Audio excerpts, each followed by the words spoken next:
helping people cope with and overcome life's challenges. This is Life Transformations with Michael Hart, Canadian certified counselor and award-winning psychotherapist. I want to welcome you to this week's episode of the Life Transformation Radio Show. My name is Melissa Waggett, and I am so pleased that you've chosen to join us again this week. We love that you are inviting us into your life each and every week for these shows. We get really excited about the topics that we cover each and every week, and this week is no exception. We are continuing a little bit on a theme we started last week, where we began to look at what would it look like if the prodigal son was a narcissist. If you happen to have missed last week's show, we do encourage you to listen to it. It is up online, and it can be found at elimcounselingministry.com. Elim is spelled E-L-I-M, counseling with 2 L's, ministry.com. So we're using that topic as a launch pad for today's show, where we're going to be trying to use our imaginations again and consider what would it look like if the father in this story of this prodigal son was actually a codependent parent. How would this story differ? And for those of you who join us each and every week, you know that I am not alone in studio today. I will not be exploring this topic by myself in any means. I have with me in studio the director of Elim Counseling Services. He is a registered psychotherapist with the Registered Psychotherapy Association of Ontario. He's also an award-winning psychotherapist as well. You guys know him as Michael Hart. He joins us each and every week to explore these topics, and this week is no exception. So welcome, Michael. I'm so happy to spend another great half hour with you exploring what I think is going to be a really interesting topic. I had a lot of fun last week. Yes. So I'm looking forward with bated breath for this week's show. Thank you, Melissa. And it's a pleasure for me to be here as well. I look forward to your questions every week, because I think you ask the questions in a way that help me to explain these topics in a way that is helpful to the listener. So this show would not be the same without you. Oh, so shucks, Michael, you're too kind. Yeah, we have a great back and forth, and as I've said to on this show in the past, I know I learned so much, and this is going to be fun, because like we said last week, we're kind of pulling from Jesus' toolkit, right? And we're using the concept of a parable. Right. And this parable about the prodigal son talks about a relationship in a family system between a father and a son.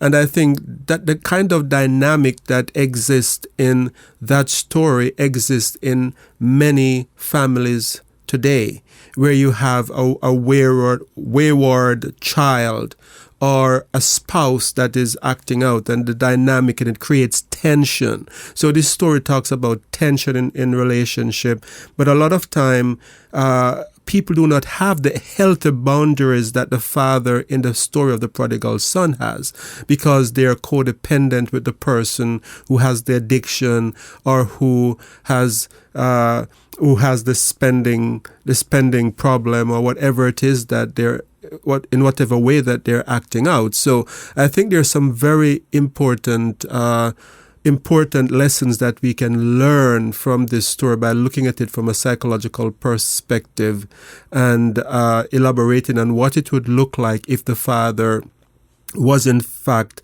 dysfunctional, and what it would look like if the son was a full-blown narcissist. Yeah, so for those of you who missed last week's show, or maybe can't quite remember where the story is being drawn from, and you want to follow us along with us in your Bible, and as Michael said, we're going to be teasing this from a different perspective, but to see how it's written in the Word, you can turn to Luke 15, verse 11 to get the full picture of this story. And Michael, do you mind, just for the purposes of jogging memory, going through a little bit, how did this paint out in the biblical story? Yes. So that we can pull in some of those what ifs as part of our conversation if this person was more codependent. Okay, so we had in the story of the prodigal son a scenario where the younger of two sons decided that he needed his share of the inheritance while the father was still alive. And the father gave him his share of the inheritance, and he took this inheritance, went to a faraway land, and squandered the inheritance in sinful living while in that faraway land. And at some point when he hit rock bottom, and the Bible said he reached a point where no man gave him anything. And that point is in Luke chapter 15, verse 16. And it says, and when no man gave him anything, that he came to his senses and he said, what am I doing? I'm going to go back to my father and beg my father to take me back as a servant because I am not deserving as going back as a son. And he went back to the father, who forgave him and restored him as part of the family. So I think in this story, we see a relationship that is reconciled, but in the process, in the dynamics within the story, even before this reconciliation, we have a number of gems that we can draw from that will help us in our relationship as we deal with struggles in our relationship with family members and even with friends.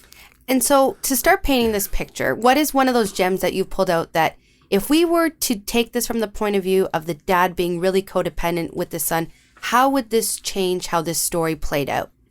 Well, I think one of the first thing that we would see is that the father, if he was codependent and the son was a narcissist, what would end up happening is that the father could be manipulated into feeling guilty for the son's reaction. And an unhealthy parent in that situation who does not have the assertiveness to realize that the son's action is wrong. And a son who is narcissistic, who might come back and act in a way as if he's entitled. We often see this in present day scenarios. Someone will go and get themselves in trouble, be involved in drugs or be involved in other forms of addiction and come back with a sense of entitlement. And the parents who are codependent in those situations sometimes feel as if they're the ones to be that, as if they did something wrong, and they're manipulated into apologizing and giving in to more of the giving more to the person who has the sinful or addictive behavior. So if the father was codependent, we would have a situation in Luke 15 where the son does not apologize when he comes back, but the father would be the one apologizing for maybe not supporting him more when he was out there involving in the kind of sinful living that he was in. But a healthy father, as we have in the story, the father in the story, in the biblical story, did not apologize.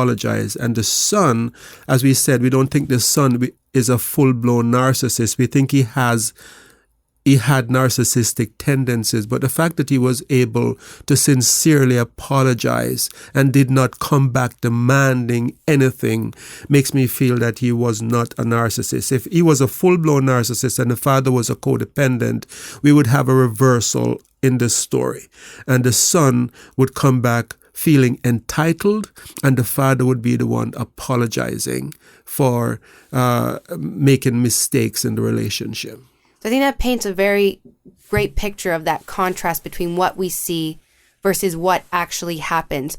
How would you see it play out when he's like in the field, when he is away from home, yes, and he's getting himself into trouble? If the dad was codependent, what would you see happening there? Right. One of the tendencies of codependent is to feel as if they're responsible for others, and they engage in rescuing or caretaking behavior. So a parent who is codependent would operate in, I could use the term that is commonly used today, like a helicopter parent, right? Where while the son is in this faraway land in sinful living, they would actually be seeking out the son, trying to find where he is, trying to support him.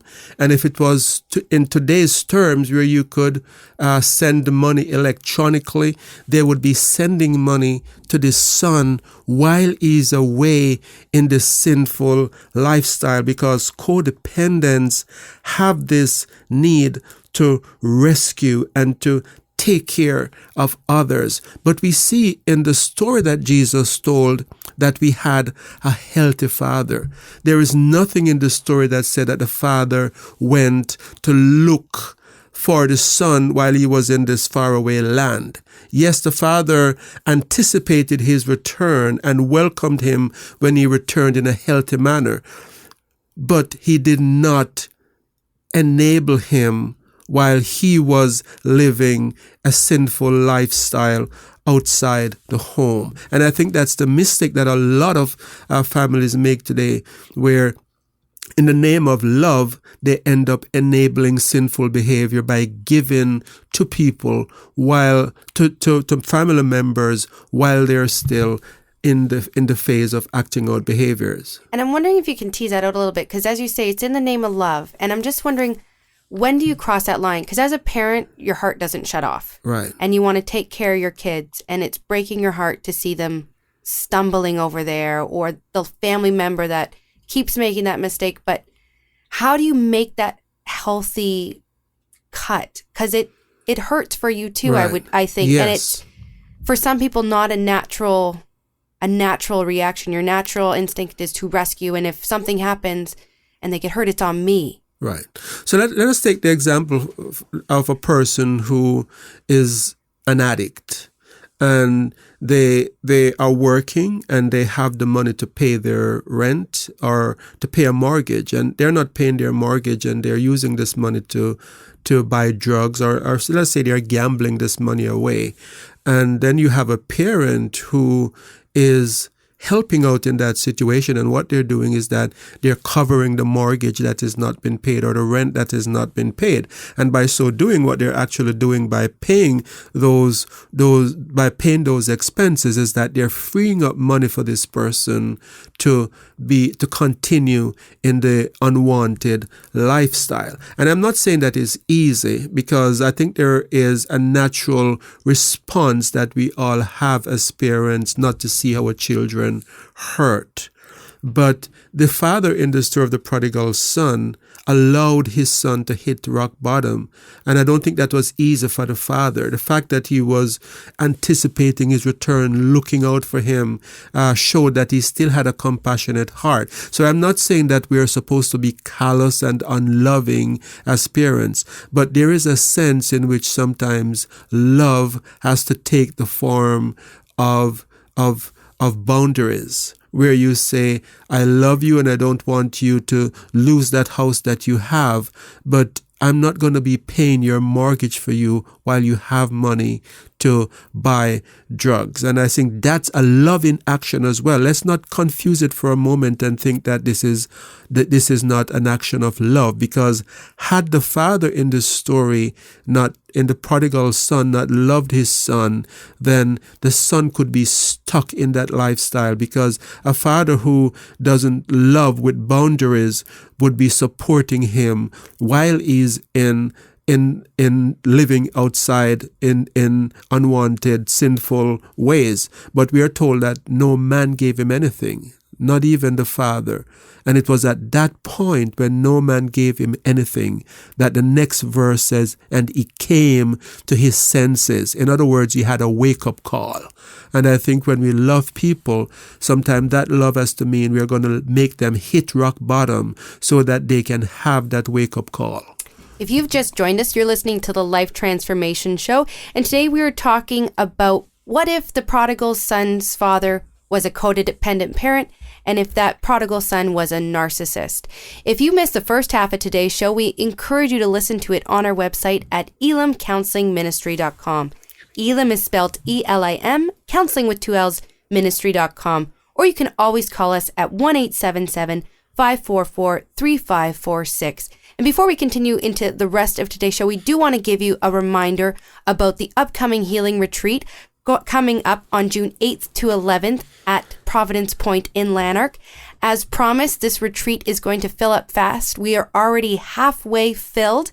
So if you've been thinking about coming and joining us on this healing retreat, we encourage you to give us a call today at 1-877-544-3546 or visit our website at elimcounselingministry.com so you can get your name on that list and not miss out on this exciting healing, life-changing event. I think that is so important, Melissa, for us to let people know that some of these tendencies that we find ourselves with as parent, like a codependent parent, sometimes they are codependent because they had to be taken care of an addictive spouse or an addictive parent while they were a child.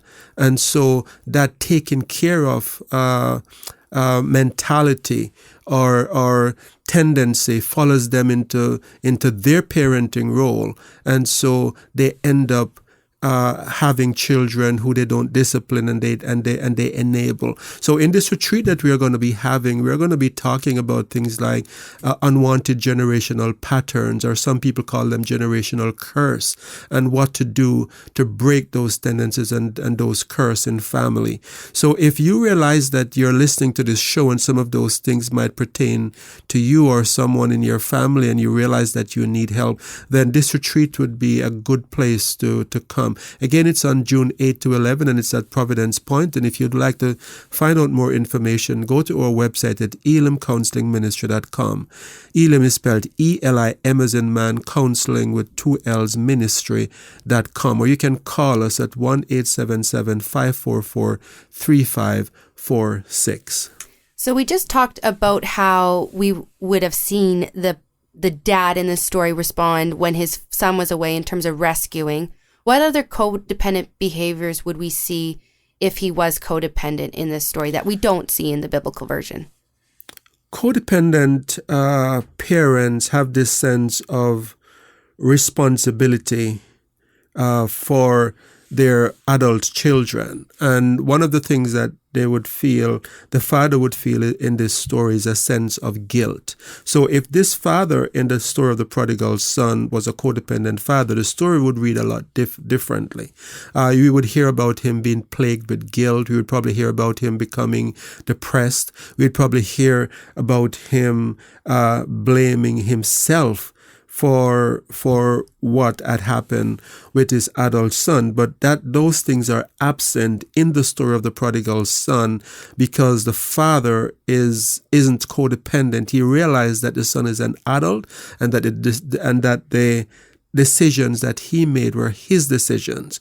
And so it's important for parents not to be overly guilty for their children's or adult children in particular behavior. And sometimes we feel that if we did everything right, then our children would turn out perfectly. But you can be a perfect parent and your children can still have maladaptive or dysfunctional behavior. Look at the story of Adam and Eve in the garden. They had a perfect parent. Literally, as you were saying that, I'm smiling because God is perfect. The perfect parent, like he created them. He formed them, and he gave them a perfect environment, and they still decided to do what's wrong. So parents need to realize that they cannot carry guilt over their children's behavior because no parent is perfect, but children who have reached certain age, they have a responsibility for the actions that they portray as well. So I'm wondering as well, within this story, there's a family dynamic that's happening while this son is away. There's another son in this story and in this house. What would the relationship between the father and the son that stayed, how could that look if the dad was codependent? Would there be any changes to that relationship that we could see? Yes. What we sometimes find is that we see this very strange dynamic in families where a lot of good children, let us say this good son in the story, a lot of good children in family dynamic where you have someone who is acting out.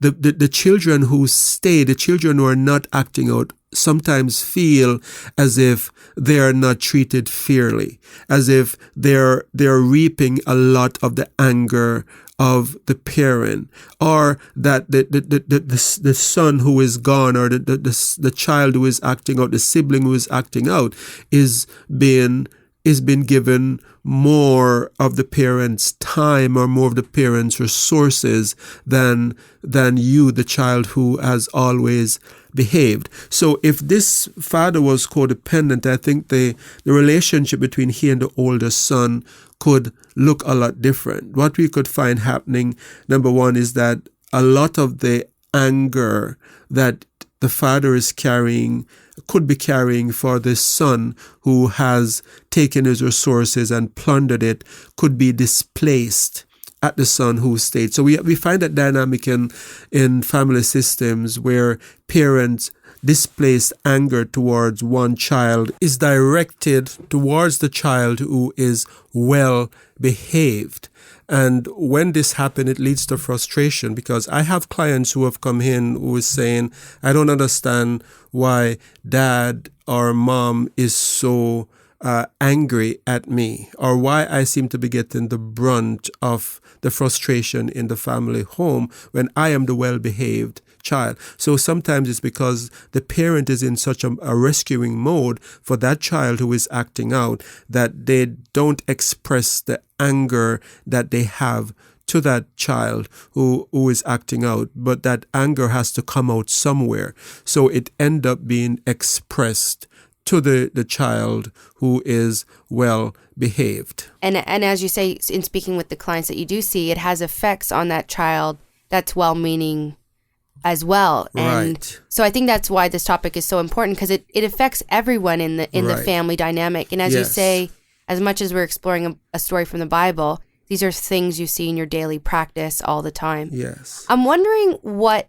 it would look like in the story, or what you've seen when, fast forward through the story, the son comes back. The prodigal has returned. He's at home. He's starting to get his life together. He's settling back in. How would this play out potentially if the dad in the story was codependent? What kind of changes in the relationships would you see, in the behaviors that would come about once he's returned? Well, two things. I think the first thing that we could see is a situation where, and it's a very strange thing that we see in a lot of situations where the parent who has been rescuing and supporting the addicted, the child who is addicted, suddenly starts expressing anger and hurt when that child finally turns his or her life around. And the reason for that is that while they were in rescuing mode, they were in adrenaline mode, right? You know, they were always at this point of hearing that the child is arrested or picked up by the police, or, you know, they are going to lose their house if they're adult children. And so in that kind of rescue mode, a lot of times emotions are not expressed because you are too busy playing the role of rescuer. But what we find is that people, once these addicted children begin to clean their lives up, that's a time when the parent starts expressing anger. It could be a spouse as well. For some spouses who are codependents, they play this role of rescuer. You know, they would call the workplace, say, my husband isn't coming in because he's sick, when he's actually having a hangover because he's an alcoholic and he doesn't want to admit it. But once that husband cleans up his life and start getting his act together, that's the time when you will have the spouse becoming really angry and hostile. So that's the first thing that we see in this situation. The second thing that we see is that parents who are spouses who have been playing the role of rescuer in these situations often feel as if their purpose, they no more have a purpose, because their purpose has been in rescuing this spouse or this child that is acting out. And so they sometimes go into this feeling of depression and sometimes just this feeling of anger, because that role that they have, they lose that role that they have of rescuer is fulfilling a need, an identity that they had and that they need to have. And maybe, as I said before, some people have been playing this role from in their childhood when they had a parent who they had to rescue. So when the spouse cleans up his or her act, or when that adult child cleans up his or her act, suddenly that person is feeling as if their sense of purpose is no longer there, and they can become unhappy and unexplained and depressed in a way that is hard for people sometimes to understand what's happening. One person to me, I don't understand it. My mother, she was so good to me when I was on the streets and when I was in a lot of trouble. But now that I am back, she seems more unhappy, and she's just so angry all the time. Well, this is what is happening. Those suppressed anger is coming out, and that purpose that they had in rescuing. So codependent people like to be rescuers. Even in romantic relationships, they will seek out spouses that they have to rescue. And so as we're painting this picture, I think we've been pretty descriptive in our language around this. If people have identified with some of this that we've talked about today, right, what steps can people begin to take? I think a good first step is first of all, just being able to identify whether or not you're playing a role of codependent person in a dysfunctional relationship. Are you enabling the behavior of the person? I think the second step that you need to get to is to recognize that enabling behavior is a way of not helping the person, but in prolonging the dysfunctional behavior. And that sometimes people will need to hit rock bottom before they can turn their lives around. And I think the third thing that you may need to do is to get professional help to help you to break this codependency cycle, because a lot of times it's not an easy thing to do, because it's rooted in things that went on in your family when you were growing up. And this is why this healing retreat that we're having on the 6th to the 8th of June is such a good thing for people to come to if they're struggling in these areas, because we are going to be looking at those core issues that leads to codependency and what to do to break them, but also how to identify if you're dealing with someone who are narcissistic.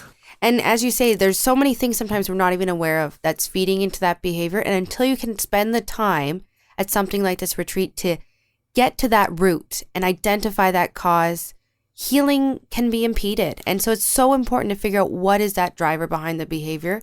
But you need time and someone who knows what they're doing to get you to that place a lot of times. Absolutely. Or maybe you are the codependent, maybe you're the narcissistic child or adult spouse in an adult relationship that needs help, and you have not been able to break from the addictive behavior. And again, a healing retreat can be a good way for you to come and identify those core issues that are behind your addiction. Or behind your acting out, whatever ways in which you're acting out. So again, the healing retreat will be on June 6th. to 11. June 8 to 11, the weekend of June 8 to 11. And if you would like to find out more about the cost and so forth, you can go to our website at elimcounselingministry.com. Elim is spelled E-L-I-M, counseling with 2 L's, ministry.com. You can also call us at 1-877-544-3546. And if you'd like to listen to this podcast again, remember that you can go to our website at elimcounselingministry.com. Podcasts are there of this show and past shows, and it's an excellent resource for you. We would also like to have your comments about this show on our Facebook page. Go to our Facebook page and let us know what you think about this show. If you have a comment or something that you would like to add to help others, we'll be happy to hear from you. So until next time, this is your host, Michael Hart of Elim Counseling Services, and Melissa Waggett, praying together that God would bless you in all your relationships and to keep you sound in mind and pure in heart.